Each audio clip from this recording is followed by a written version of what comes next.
किसी ने उनको रोकने की कोशिश ही कहीं नहीं की। वो आए, घटना की, आराम से चले गए। तो वो अपने ही घर में बैठा एक तरीके से दुश्मन है। कहीं पर उनको कोई बाधा नहीं। पाकिस्तान की धरती से आए। अरे भाई, पाकिस्तान की धरती से आए थे, इतनी जल्दी कैसे पता चल गया? वीडियोज़ हैं वो पूरे पाकिस्तान में चलाए जा रहे हैं कि भारत के पास ऐसा कुछ संसाधन है ही नहीं। और अगर इतनी जल्दी आपको पता चल जाता है तो घटना के पहले क्यों नहीं पता चला? टेलीविजन के एंकर हमने सुना, वो कह रहे थे बूंद बूंद के लिए तरसेगा पाकिस्तान, एक गिलास शुद्ध पानी नहीं मिल पाएगा, खेती नष्ट हो जाएगी, बिजली नष्ट हो। बंगाल में इतनी बड़ी घटना हो गई, इतने सारे हिंदुओं के घर लूट लिए गए, जला दिए गए, वहाँ पर उनके मुंह में दही जम गया और अपने ही बेस में बैठा हुआ, मतलब वही गेरुआ वस्त्र पहन के। तो बाकी लोगों को भी, ऐसे लोगों को बाहर करना चाहिए और ऐसे पदों से उतारने का प्राविधान होना चाहिए। आप सभी लोगों का स्वागत है आज की इस पॉडकास्ट में। आज की इस पॉडकास्ट में हम डिस्कस करने वाले हैं राष्ट्र की सामूहिक चेतना के बारे में और क्या नकारात्मकता राष्ट्र की सामूहिक चेतना और मनोबल को चोट पहुंचा सकती है या नहीं। क्योंकि हाल ही में एक हमारे सामने बयान आया है स्वामी अभिमुक्तेश्वरानंद जी का, जिन्होंने कहा है कि भारत के पास कोई भी ऐसी व्यवस्था नहीं है जिससे कि सिंधु नदी के जल को रोका जा सके। किसी ने उनको रोकने की कोशिश ही कहीं नहीं की। वो आए, घटना की, आराम से चले गए। कहीं पर उनको कोई बाधा नहीं। पाकिस्तान की धरती से आए। अरे भाई, पाकिस्तान की धरती से आए थे, इतनी जल्दी कैसे पता चल गया आपको? और अगर इतनी जल्दी आपको पता चल जाता है तो घटना के पहले क्यों नहीं पता चला? टेलीविजन के एंकर हमने सुना, वो कह रहे थे बूंद बूंद के लिए तरसेगा पाकिस्तान, एक गिलास शुद्ध पानी नहीं मिल पाएगा, खेती नष्ट हो जाएगी, बिजली नष्ट हो जाएगी, ये हो जाएगा, वो हो जाएगा। घटना बहुत बड़ी। तो उन्होंने इस तरीके के बहुत सारे बयान दिए हैं जो भारत सरकार के खिलाफ हैं। भारत सरकार ने जो कड़े फैसले लिए हैं पाकिस्तान के खिलाफ, उसके भी खिलाफ हैं।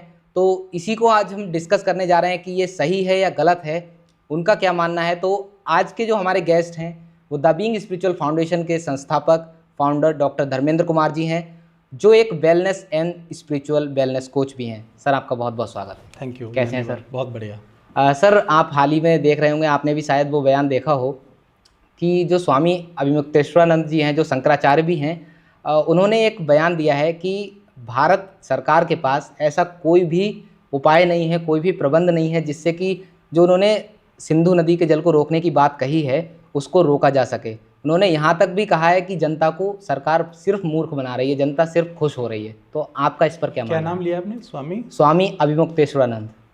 शंकराचार्य भी बोला आपने। अगर आप इनको अच्छे से स्टडी करेंगे तो आप पाएंगे कि ये स्वघोषित शंकराचार्य हैं। ओके।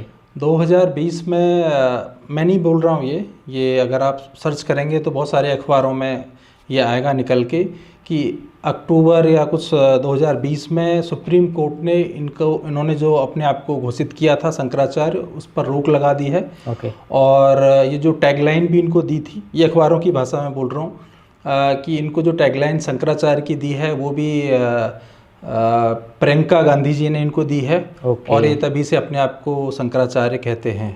रहा आपका सवाल, तो अगर किसी का मनोबल तोड़ना है तो हम सबसे ज़्यादा किसको एडमायर करते हैं अपने घर में?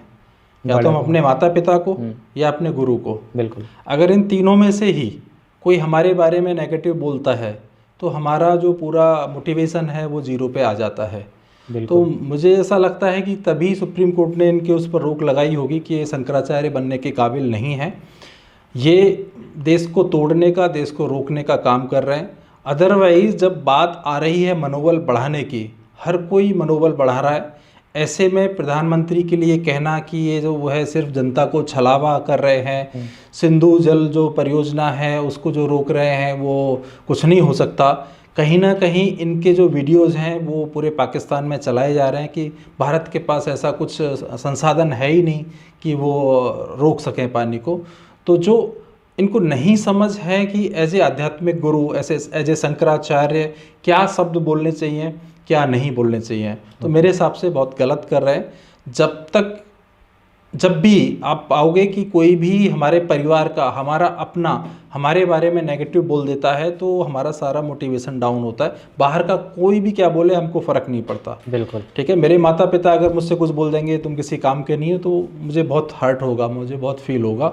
तो ये वही काम कर रहे हैं और कहीं ना कहीं या तो उनको समझ नहीं है शंकराचार्य के, वो मेरे हिसाब से तो काबिल हैं ही नहीं, और ऐसा भी मुझे प्रतीत होता है कि वो कुछ तो भी बाहर की शक्तियों के साथ, दुश्मनों के साथ मिले हुए हैं, तभी वो ऐसा कार्य कर रहे हैं। ओके, तो सर मतलब एक तरफ उन्होंने ये कहा है कि अगर हम परियोजना बनाने भी जाते हैं, बांध बनाने भी जाते हैं, तो हमें लगभग 20 साल लग जाएंगे, पैसे की तो बात ही छोड़ दो। और दूसरी तरफ वहीं खान सर जो हैं, एक बहुत ही अच्छे मोटिवेशनल स्पीकर हैं, टीचर हैं, उन्होंने ये कहा है कि जब तक ये ट्रीटी सस्पेंड हो रखी है, हम तब तक एक बांध बना सकते हैं। दोनों के बोलने में बहुत ही ज़्यादा फर्क है, तो इसको आप किस तरीके से देखते हैं? देखिए, या तो उन्होंने पढ़ा ही नहीं है, उन्हें बस कहीं से मौका मिला, किसी ने उनको बोला या बोलने के लिए प्रेरित किया और उन्होंने अपने ही देश के खिलाफ बोल दिया। अगर वो स्टडी करेंगे तो जब तक उस समझौते को खारिज नहीं करेंगे, सिंधु समझौते को, तब तक वहाँ भी कोई बांध कार्य निर्माण नहीं हो सकता। बिल्कुल। तो सबसे पहले तो मैं प्रधानमंत्री जी को, अपनी सरकार को बधाई देता हूँ कि वो इतना कठोर निर्णय उन्होंने लिया। जब उन्होंने निर्णय लिया है तभी से वो वहाँ पर नई नई परियोजना, नए नए डैम बना सकते हैं। जब तक वो परियोजना, जब तक वो समझौता लागू रहता है, सिंधु समझौता, तब तक वहाँ पर कोई कार्य ही नहीं हो सकता था। तो शुरुआत कहाँ से होती है? शुरुआत तो जीरो से होती है, पहले स्टेप से होती है। पहला स्टेप ले लिया गया है।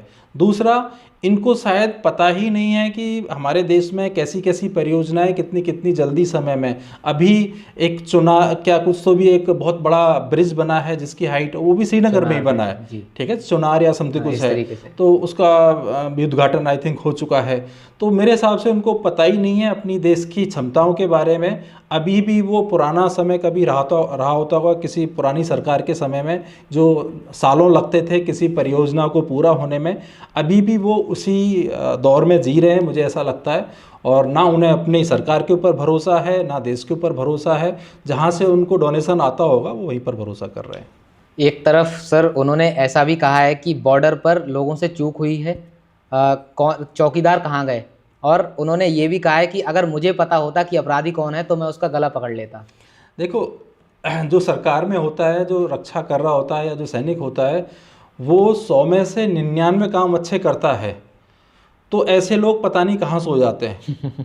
2018-19 में लास्ट जो अटैक हुआ था पुलवामा, उसके बाद में 2025 में जो कायराना जो हमला किया है, कितने साल बाद हुआ है? 7 साल बाद। 7 साल हो गए। तो 7 साल बाद ये इन्होंने एक बार भी नहीं कहा कि सरकार बहुत अच्छा काम कर रही है, जो हमारे सैनिक हैं वो बहुत अच्छा काम कर रहे हैं, हमारी एजेंसी बहुत अच्छा काम कर रही है, ठीक है। तो अगर कुछ हुआ है तो सीधा सीधा किसी को ब्लेम करने से पहले सोचना चाहिए कि वो बोल क्या रहे।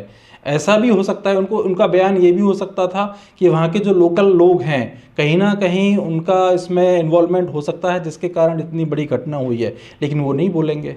बंगाल में इतनी बड़ी घटना हो गई, इतने सारे हिंदुओं के घर लूट लिए गए, जला दिए गए, वहाँ पर उनके मुंह में दही जम गया। तो जहाँ पर इनको बोलना नहीं चाहिए वहाँ पर इनका मुंह खुल जाता है, ठीक है। जैसे वो, अब क्या बोलूँ, उनको अभी लोग गुरु मानते हैं। तो मेरे हिसाब से जब तक ऐसे गुरु रहेंगे देश में, बेड़ा गर्क रहेगा। सबसे पहले सुप्रीम कोर्ट ने जो रोक लगाई है, मैं माननीय न्यायालय से रिक्वेस्ट करता हूं कि जल्दी से जल्दी इनको उस पद से हटाया जाए जिसकी ये चोला पहनकर टहल रहे हैं और लोगों को गुमराह कर रहे हैं, सरकार का मनोबल गिराने का काम कर रहे हैं। सर, भारत की जनता क्या इतनी कमज़ोर है कि उसको आसानी से मूर्ख बनाया जा सकता है? क्योंकि इन्होंने ये भी कहा है कि सरकार जो है जनता को मूर्ख बनाने का काम कर रही है। अगर इनके कहने से जनता बेवकूफ़ बन रही होती तो राम मंदिर कोई भी नहीं जा रहा होता। 1-1 लाख लोग पूरे भारतवर्ष से, पूरे विदेश से आकर दर्शन करके गए। इनके हिसाब से तो राम मंदिर जो वहाँ पर ओपनिंग हुई है, जो उनका मूर्ति स्थापित हुई, जो प्राण प्रतिष्ठा हुई, सब गलत थी, तो लोगों को नहीं जाना चाहिए था। तो ऐसे लोग बोलते रहेंगे। अब मैं ज़्यादा इससे नहीं ज़्यादा बोलना चाहता। लोगों का अपना कहता ना विवेक है, और आज की जनता वो वाली नहीं है कि किसी ने कह दिया लोग मान लिया। सब लोग अपने विवेक से काम कर रहे हैं।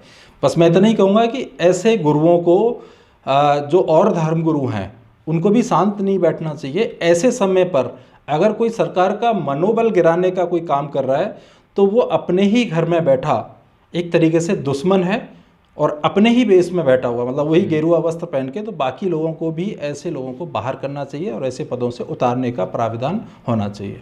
आज देश जिस स्थिति में है, तो ऐसे में क्या होना चाहिए और इन लोगों के साथ क्या करना? सबसे पहले तो देखिए, मैं तारीफ करूंगा, यहाँ तक कि लोग बहुत बुरा कहते हैं राहुल गांधी को, कांग्रेस को। मैं ये बात नहीं कर रहा कौन अच्छा है कौन बुरा है, हर किसी की अपनी विचारधारा है। बट इस कठिन परिस्थिति में राहुल गांधी भी चुप है, हम्म, जिनको बोला जाता है कि वो कुछ भी बोल देते हैं, विदेश में कुछ भी बोलाते हैं। लेकिन ऐसे लोग जो अपने आप को सो कॉल्ड धर्मगुरु कहते हैं, अपने आप को शंकराचार्य कहते हैं, और कुछ तो भी कौन सी पीठ के ये अपने अपने आप को कुछ एस्ट्रोलॉजी, कुछ ज्योतिष कोई पीठ से हैं, तो क्या बोले ऐसे लोगों को? ऐसे लोगों को अपने यहाँ पर होना चाहिए कि वो अपनी सरकार का मनोबल बढ़ाए। माता पिता और गुरु, इनका काम होता है कि अगर कोई बच्चा युद्ध में जा रहा है तो उसका मनोबल बढ़ाए। तो ऐसे कुछ आने चाहिए थे कि स्टेटमेंट इनकी तरफ से कि सभी का मनोबल बढ़ता। तो ये तो गिराने वाली बात है, तो ये अपने ही देश में बैठे गद्दार है। आपने राहुल गांधी की बात की। राहुल गांधी ने एक स्टेटमेंट दिया कि भारत सरकार जो भी फैसला लेगी पाकिस्तान के खिलाफ, अपोजिशन और मैं आपके साथ हैं। तो ये भी पहले कांग्रेस की मतलब लीडरशिप में ये शंकराचार्य बने हैं, और एक तरफ कांग्रेस का ऐसा बयान, तो इन दोनों को आप किस वही मैंने कहा कि राहुल गांधी जैसे लोग, जिसको लोग बहुत कुछ कहते हैं कि एक तरीके से नेगेटिव काम करते हैं, या पाकिस्तान जैसे लोग चाइना के साथ मिले रहते हैं, वहाँ पे जाके डील कर, मुझे नहीं पता क्या सच्चाई है, जो मीडिया में आता है मैं वो बात कर रहा हूँ। बट ऐसे गुरु जिनको पता होना चाहिए क्या बोलना है, तो मेरे हिसाब से तो मैं तो सभी हिंदू भाइयों से रिक्वेस्ट करता हूँ कि ऐसे शंकराचार्यों को पदवी से नीचे लेके आओ। इनकी कोई भी बात सुनने लायक नहीं है। अगर आपने सुनी तो आपका देश का बंटाधार होगा। और आप देखिए उनके सारे प्रवचन जो उन्होंने दिए हैं, जो बोला है मीडिया में, जो नहीं बोलना था, वो पाकिस्तान की सारी मीडिया में प्रसारित हो रहे हैं। वहाँ की मीडिया कह रही है देखिए भारत के धर्मगुरु ने क्या कह रहे हैं कि उसके पास अगले 20 साल तक संसाधन नहीं है कुछ काम करने के। अरे अगर संसाधन नहीं है तो क्यों पाकिस्तान का एक एक नेता कह रहा है कि या तो पानी में, या तो नदियों में पानी बहेगा या उनका खून बहेगा। उनको डर है, उनको भारत की ताकत पता है, लेकिन इनको भारत की ताकत नहीं पता। तो दुश्मन बाहर से पहले जो देश में दुश्मन है, जो देश के मनोबल को तोड़ने का प्रयास कर रहे हैं, ऐसे लोगों को तुरंत नीचे उतारना चाहिए।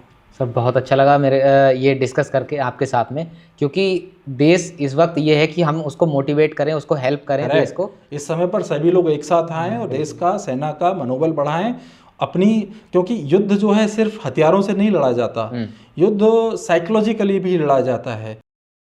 आप देखेंगे वहाँ के नेताओं में खलबली मच गई है कि अगर पानी रोक दिया तो हम परमाणु हथियार पे आ जाएंगे। तो ये पहली जीत होती है, साइकोलॉजिकली इसको पहली जीत कहा जाता है। ऐसे ही समय पर ऐसे गुरु या हमारे कुछ और पार्टियों के नेता अगर कहने लगे हमें तो दम ही नहीं है, हम तो बंद ही नहीं कर सकते, हमको तो 20 साल लगेंगे, तो फिर कैसे लड़ाई जीतेंगे? नहीं जीत पाएंगे। हाँ, तो ऐसे में मनोबल की बहुत ज़्यादा ज़रूरत होती है, सभी की ज़रूरत है। सभी लोग सरकार का साथ दें। अच्छी हम बाद में डिस्कस कर सकते हैं कि किसकी कमियां थी, ठीक है, बट अभी जो मुद्दा है अभी सिर्फ एक ही है कि उसको कैसे अटैक किया जाए। बिल्कुल। तो आप लोग भी इस बात पर ध्यान दें कि धर्म अगर राजनीति में घुस रहा है तो उस तरफ ना जाएं, धर्म को धर्म रहने दें और राजनीति को राजनीति रहने दें। अपने विवेक का इस्तेमाल करें, धैर्य का घुसे तो अच्छे के लिए घुसे, गिराने के लिए ना उठे, उत्थान के लिए उठे। हाँ, ये नेगेटिव वे में मतलब नहीं आना चाहिए। बिल्कुल। तो ये सभी लोग आप ध्यान रखें, अपने धैर्य का भी इस्तेमाल करें, अपने विवेक का इस्तेमाल करें। तो बने रहिए हमारे साथ ऐसे ही पॉडकास्ट के लिए, चैनल पर सब्सक्राइब करें। सर, और आपका क्या संदेश? मैं तो दर्शकों से कहूंगा कि आपकी क्या राय है इन शंकराचार्य के प्रति, कमेंट में जरूर डालें, क्योंकि कमेंट वहां तक जरूर पहुंचते हैं। बिल्कुल। धन्यवाद।